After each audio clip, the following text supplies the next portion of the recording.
Here we go. All right. What up, sports? What up, sports fans? Waxon Wednesday. This is Jake Waxman of Two Guys Talk Sports. On with Tyler Lovelet. Well, it's just me today, but we're doing a little Wax on Wednesday, but we're going live this time. Decided to do a little live.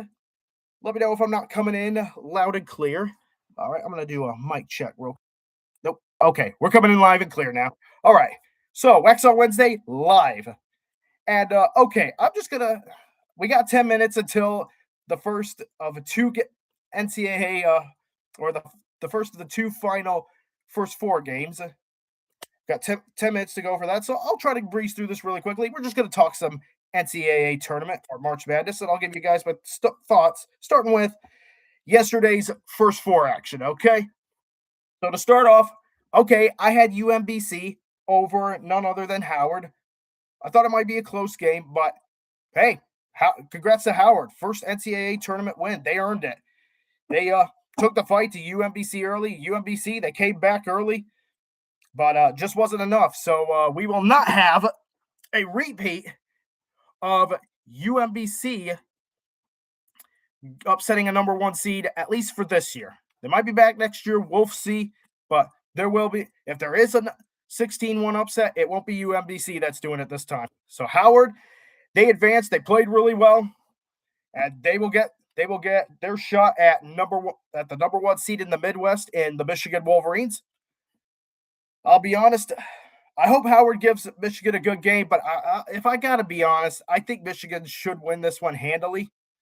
And I got some concerns for Michigan, but not for this upcoming game, if you ask me. So there's that.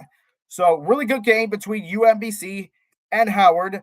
Howard with their first ever NCAA tournament win, and they're moving on to play the number one seeded Michigan Wolverines out in the Midwest.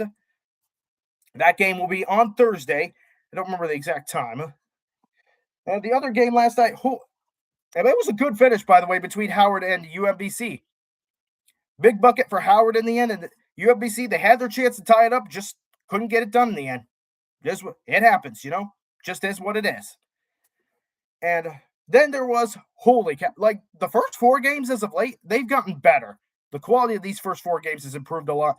And then there was, of course, NC State and Texas. Really, really good game. I mean, it was kind of a boring game for most of the way between Texas and NC State. It looked like Texas was going to run away with it. And then you Tebow it to the last 5 minutes, and that's where the action really began. And NC State, they started fighting hard. They rallied, actually tied the game up, or came close to tying the game up at one point. Actually, they did, but they had an opportunity to take lead. They actually forced a turnover at one point.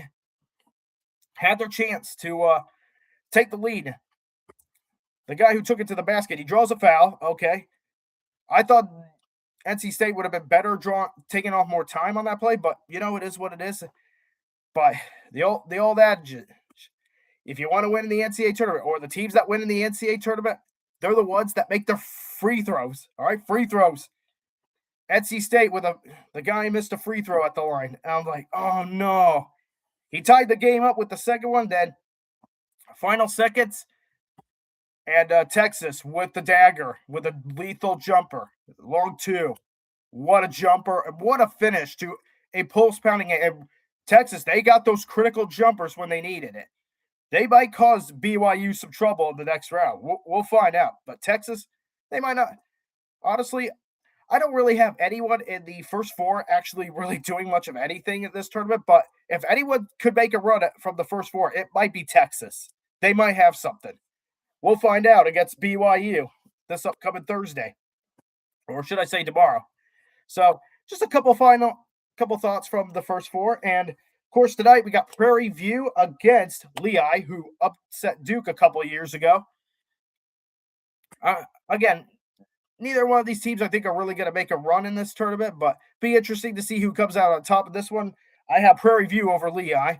And then finally, you got Miami and SMU. And let me just start by saying this. I'm so happy Miami got in the tournament. Very, very happy for the Red Hawks. Thank goodness.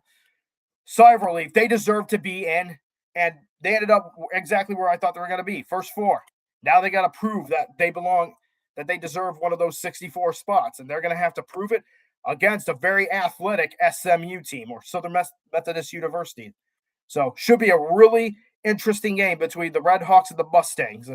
So Miami, SMU. So Miami, they got something to prove here. All right, they want to prove. Obviously, they're looking to prove that their undefeated record of the regular season, it was no fluke, and that despite who they had to play and despite their easy schedule, they're still a very good team, and they deserve to make the tournament, no question. And then you got SMU looking to do some damage in the NCAA tournament. Simple as that.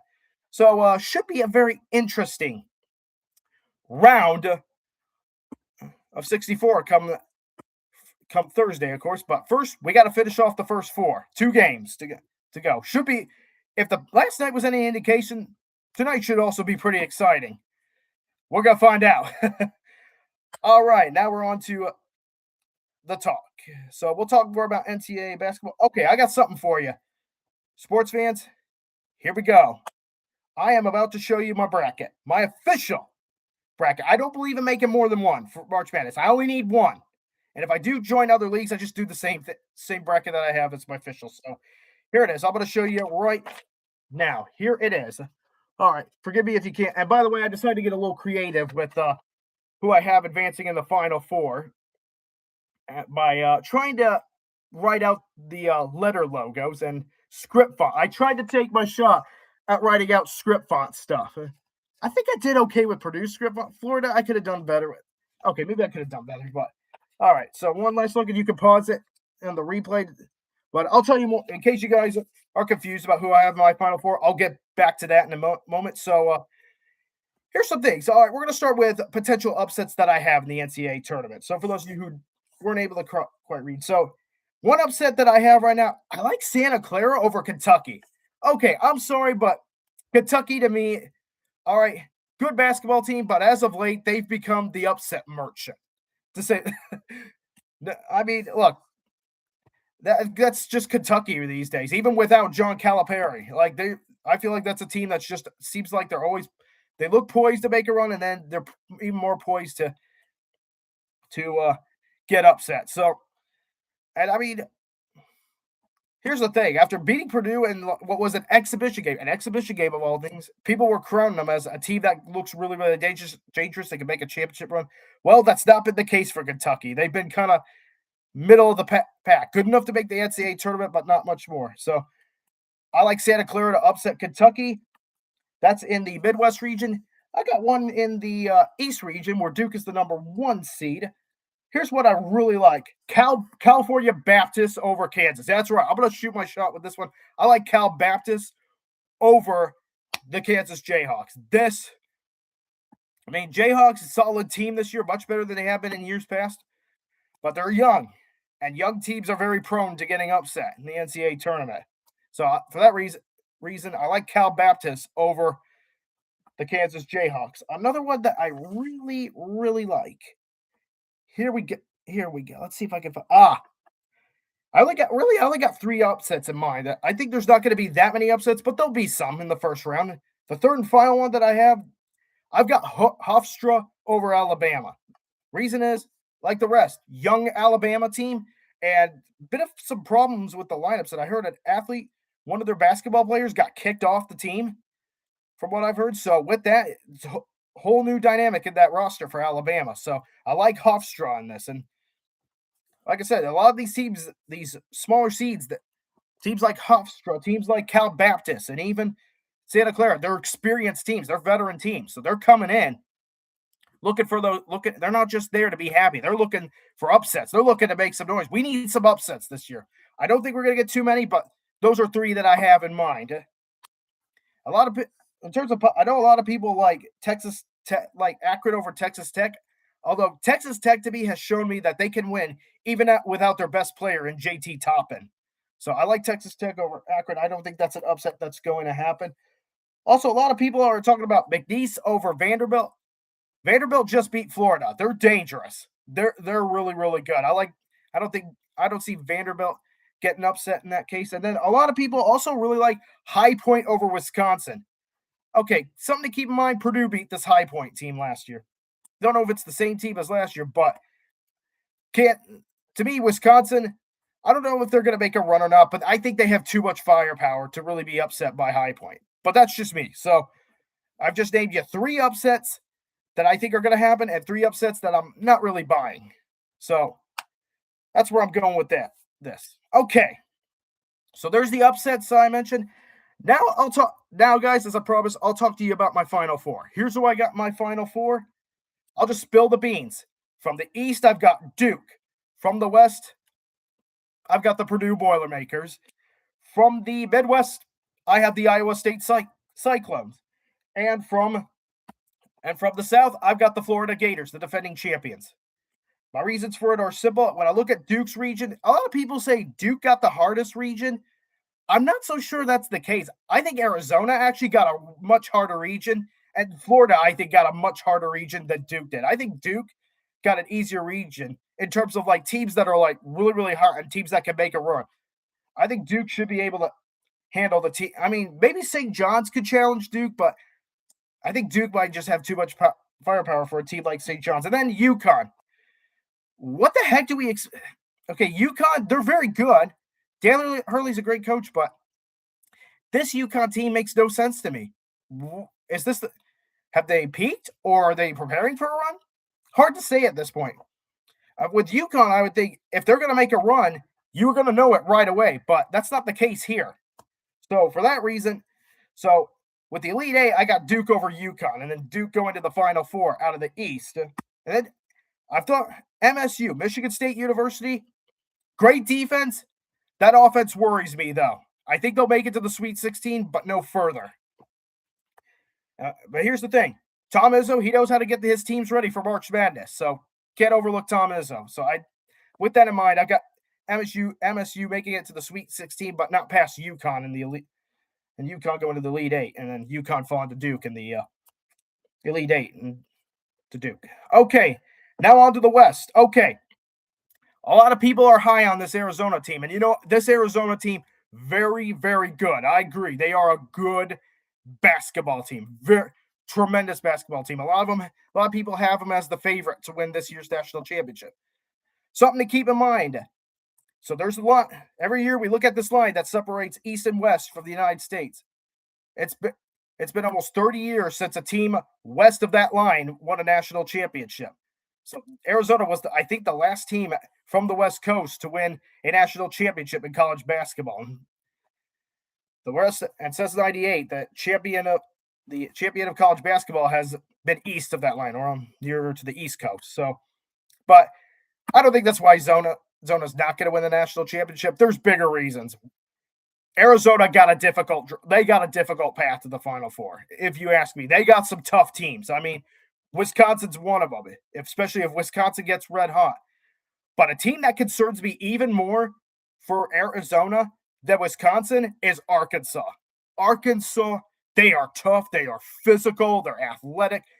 John Calipari, he is having a second lease on life in terms of college basketball in Arkansas. And he's got that Arkansas team playing at a very high level in just year 2. They are dangerous. They can make a run. And even Wisconsin's not going to have – I don't think Wisconsin's going to have it easy with Arkansas. So I've got Arkansas over Wisconsin in the round of 32 to advance to the Sweet 16. Like, if Wisconsin had not gotten Arkansas, I might have picked them to go at least to the Sweet 16. Actually, I probably would have picked them to go to the Sweet 16, but the fact that Wisconsin has Arkansas on their side and in their region of the bracket, that's not an easy matchup.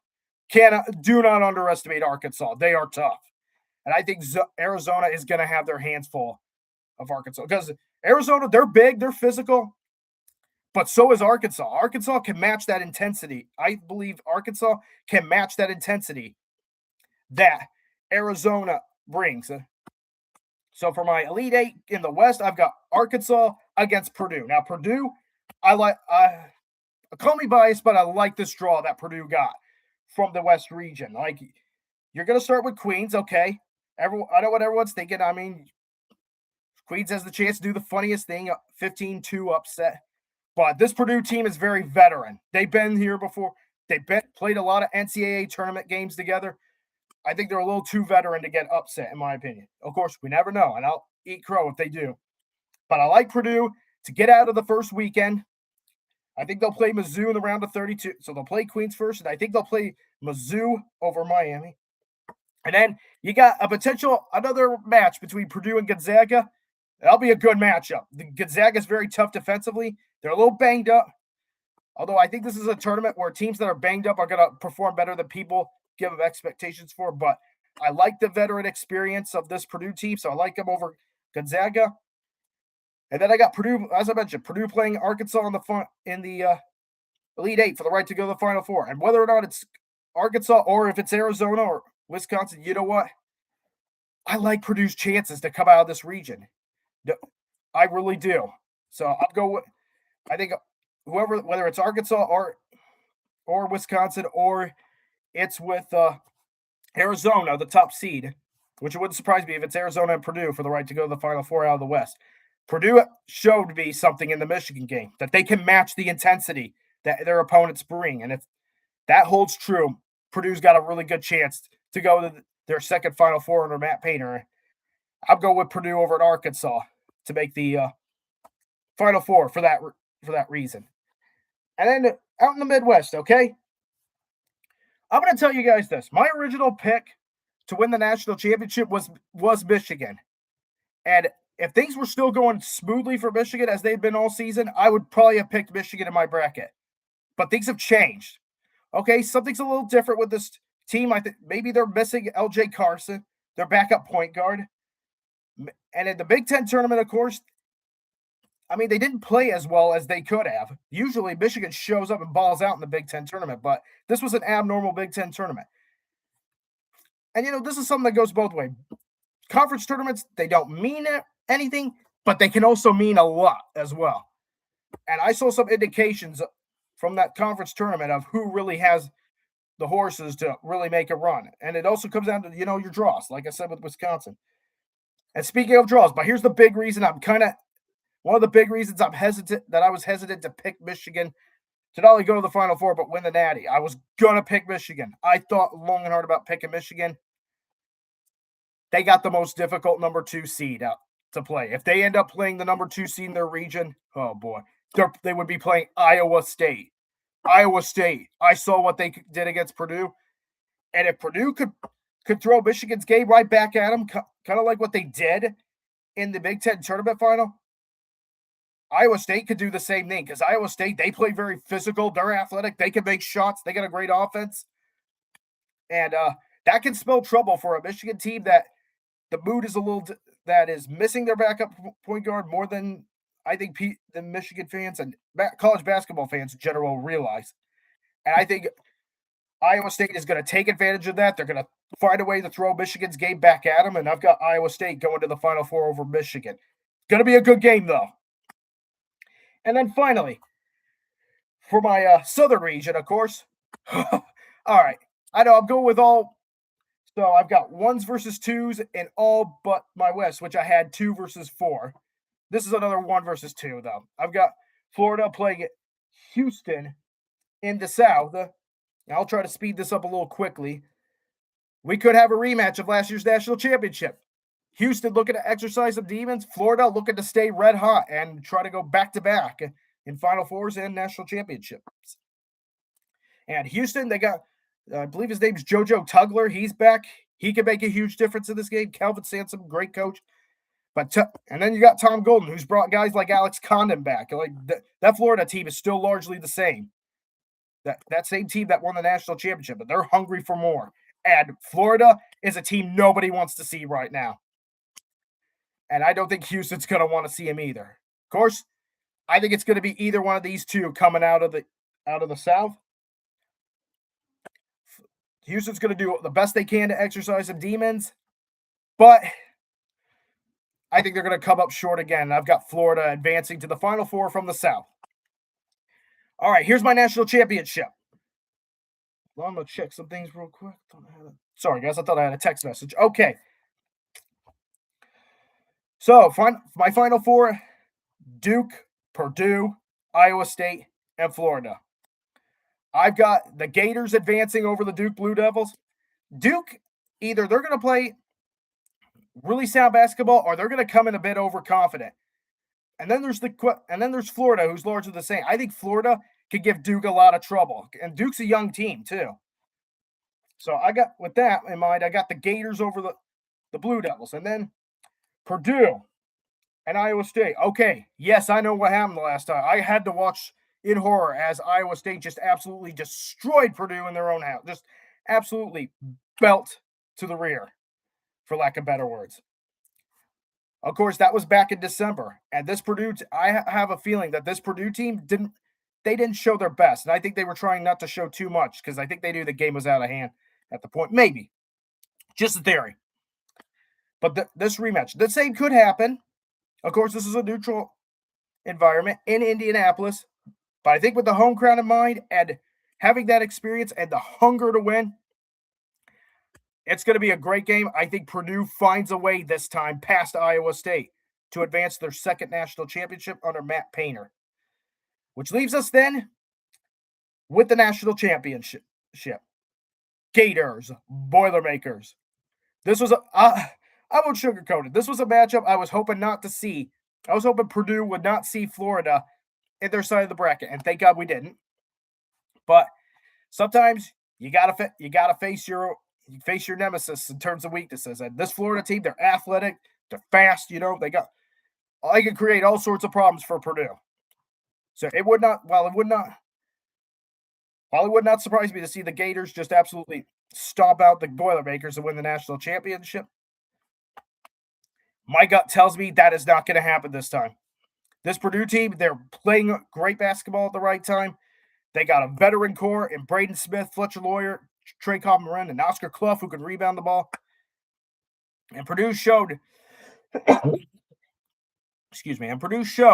in that game against Michigan that they could not only handle physicality and pressure, but they could actually take the pressure and throw it right back at you with their style of play.